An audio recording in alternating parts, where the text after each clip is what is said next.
Students 25 अप्रैल 2020 आज के class में अब हम पढ़ेंगे area vector. Small area of surface can be represented by a vector. हम एरिया को वेक्टर की फॉर्म में रिप्रेजेंट कर सकते हैं। कैसे? Let us take an sample and S is the surface area of that place. हमने इसका एक छोटा सा स्मॉल डी एस वैक्टर ले लिया, डी एस एक एरिया एलिमेंट ले लिया। एरिया एलिमेंट के साथ हमने एक नॉर्मल ड्रॉ किया, एन यूनिट वेक्टर। जो डायरेक्शन एन यूनिट वेक्टर की है वही डायरेक्शन एरिया वेक्टर की होगी। तो यहाँ पे आप देखिए ds और ds वेक्टर, इन दोनों में डिफरेंस है। ds एरिया एलिमेंट है और ds वेक्टर एरिया वेक्टर है। तो जब भी आपसे एरिया वेक्टर की बात कही जाए तो आप समझ जाइए कि एरिया वेक्टर जो आपने एरिया लिया है उसके साथ परपेंडिकुलर होगा। तो ds vector is equal to ds n unit vector. ये फॉर्मूला कहाँ से आया? You all know unit vector is equal to a vector divide by a vector का magnitude and it can written as a vector upon a। तो a unit vector क्या आ गया? a vector upon a।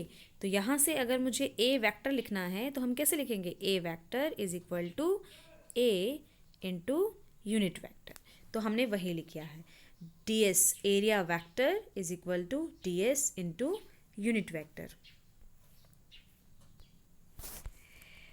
Electric flux. Now what is the definition of electric flux? Electric flux linked with any surface is defined as total number of electric lines of force that normally pass through that surface.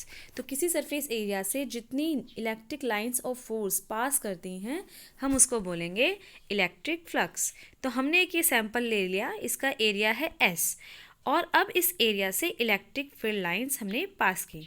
तो जितनी electric field lines pass की वही होंगी इसकी electric flux.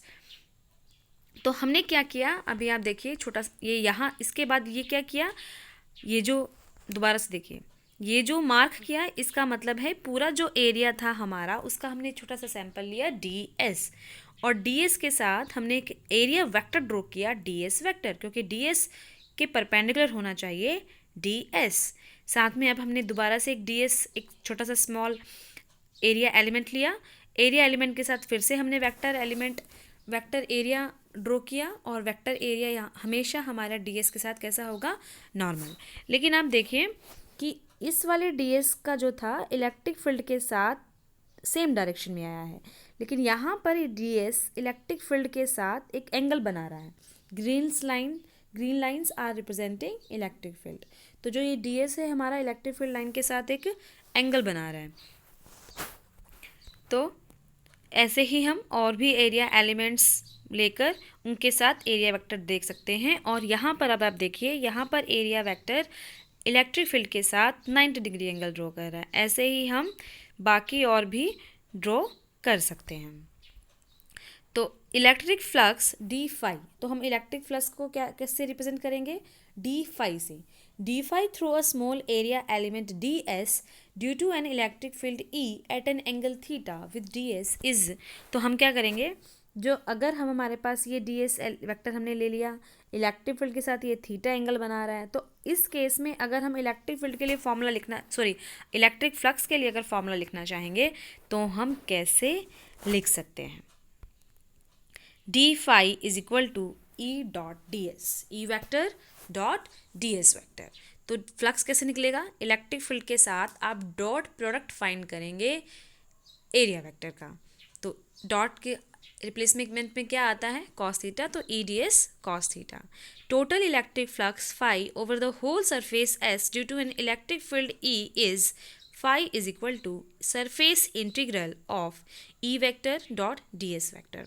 D phi था हमारे पास E vector dot d S vector, तो फाई के लिए हम क्या करेंगे? E vector dot d S vector का इंटीग्रेशन करेंगे और हम करेंगे सरफेस इंटीग्रेशन। तो डॉट को अगर हम हटा देंगे तो बन जाएगा ई एस कॉस थीटा। तो जो डी एस था, तो जैसे हमारे पास E dot d S vector था तो हमारे पास बन गया E d S cos theta. तो हम यहाँ इसकी जगह क्या लिखेंगे? E d S cos theta का इंटीग्रेशन। तो जब इंटीग्रेशन करेंगे तो डी एस का इंटीग्रेशन क्या बन जाएगा? डी एस का इंटीग्रेशन बन जाएगा एस। तो क्या बन गया? E S cos theta. तो ई एस कॉस थीटा क्या हो गया, E dot S. Electric flux is a scalar quantity but it is a property of a vector field. SI unit of electric flux is newton metre square per coulomb और joule metre per coulomb. Okay. Special cases. For the angle theta between 0 and 90, phi is positive. How? हमारे पास phi का formula क्या आया है, E dot S, यही है ना. तो ये क्या बन गया, E S cos थीटा. अब अगर हमारे पास थीटा है तो क्या होगा, तब थीटा अगर हमारा 0 से 90 के बीच में है तो जब थीटा हमारे पास 0 और 90 से बीच में है तो कॉस थीटा हमेशा पॉजिटिव आएगा. तो कॉस थीटा पॉजिटिव है तो फाई भी हमारा पॉजिटिव हो गया. अगर थीटा 90 है तो कॉस 90 कितना होता है, 0, तो फाई क्या हो गया, 0. अगर थीटा हमारा 90 से ज़्यादा है और 180 से कम है तो ये कौन सा क्वाड्रेंट आ गया, ये क्वाड्रेंट आ गया हमारा सेकंड. और सेकंड क्वाड्रेंट में कॉस कैसा होता है, नेगेटिव. देखो ये 0 डिग्री होता है, ये 90 होता है, ये 180 होता है. तो जब आपके पास थीटा 90 और 180 के बीच में है, 90 और 180 के बीच में है, तो इसका मतलब वो कौन से क्वाड्रेंट में है, सेकंड क्वाड्रेंट में. और सेकंड क्वाड्रेंट में कॉस कैसा होता है, नेगेटिव. तो हमारे पास फ्लक्स भी कैसा हो गया, फ्लक्स भी कैसा आएगा, नेगेटिव. सॉलिड एंगल्स, इसको थोड़ा सा क्लियर कर लेते हैं. Okay. Solid angle. Solid angle is the three-dimensional equivalent of an ordinary two-dimensional plane angle. SI unit of solid angle is steradian. तो ये सब एंगल्स आपने क्लास 11 में पढ़े हैं, so I will not explain it too much. You can pause here and note that.